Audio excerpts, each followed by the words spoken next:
Hello and welcome to this video on constraints on economic development and growth. So in this video we're going to look at another range of constraints to economic growth and development, things that prevent economies from developing. We're going to look at the rest of our factors now in this video. So one of the issues might be demographic factors. So developing countries are typically characterized by low life expectancy and a significant portion of the population being children. This can have a negative effect on economic potential as the potential workforce is potentially less experienced and also not of working age. Another barrier to economic development might be the access to banking and credit. So developing countries often have underdeveloped financial sectors. Sometimes there is very few banks available to offer what we would normally consider, normal savings accounts. Also, from a business perspective, it might make it harder to borrow money if there's a underdeveloped banking system, and so they can't invest. Also, consumers can't borrow to fund consumption.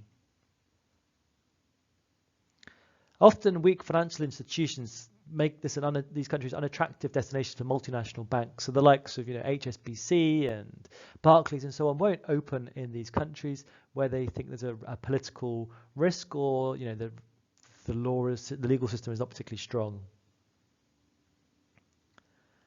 According to the World Bank, around 2 million working age adults around the world do not use any sort of financial service, so no banks, insurance, anything like that. So access to bank accounts, access to loans, access to insurance.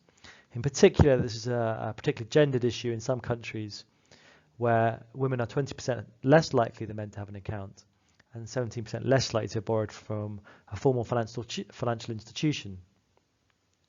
Following on that theme of gender inequality in owning bank accounts, we can see that near the bottom of this table, some countries have very, very low rates of female participation in the banking or financial system.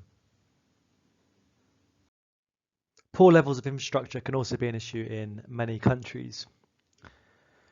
So low levels of private and in particular government investment can lead to poor physical infrastructure, which prevents economic activity from taking place.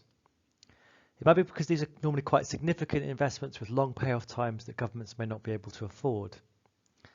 This could also apply to institutional infrastructure, so for example, no effective government or independent courts or police respecting contract law.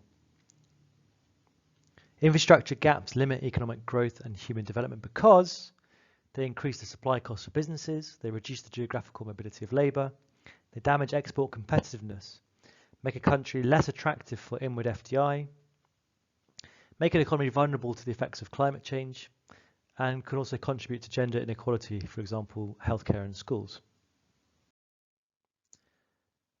Following on from that, another barrier might be low levels of education and skills.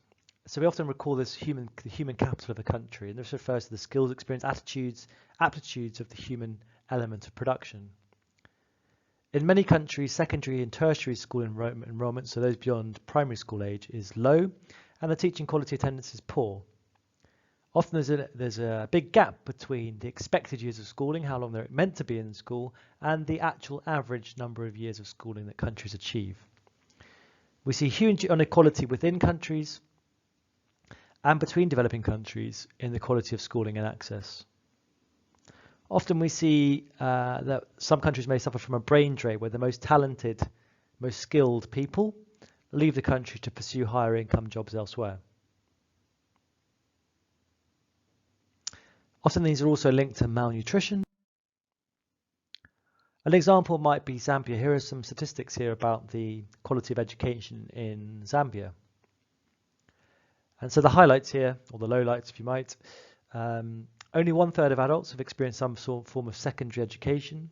The primary school dropout rate is nearly 50%, so nearly 50% of pupils don't make it through primary school. The pupil-teacher ratio is particularly high. Education spending is less than 1.5% of GDP. Another issue is the absence of property rights. So in the developed world, there is a devised Formal property system of titles, title registries, we know who owns what land and what buildings, and it's all recorded by the governments. However, in fact, for the vast majority of buildings worldwide, there are no titles. This problem gets even bigger in rural areas where land ownership can be very hazy as to who actually owns the land. For most people, land and buildings are their largest assets, and if it's difficult to prove that you own it, it's therefore difficult to make those assets work for you. Another issue might be that the country is landlocked like Ethiopia, so it has no natural coast or access to the sea.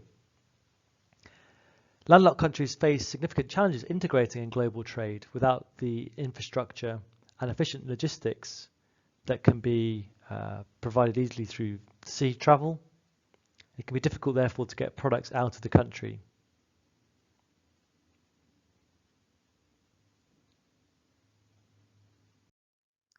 There are also lots of other factors we might consider that would constrain economic growth and development. For example, war, corruption, a lack of domestic competition, income inequality, gender inequality, trade barriers, malnutrition, poor governments, government failure, and the brain drain, which I mentioned briefly earlier. So in this video, we've looked at another range of constraints to economic growth and development. That's it. Thanks very much for listening.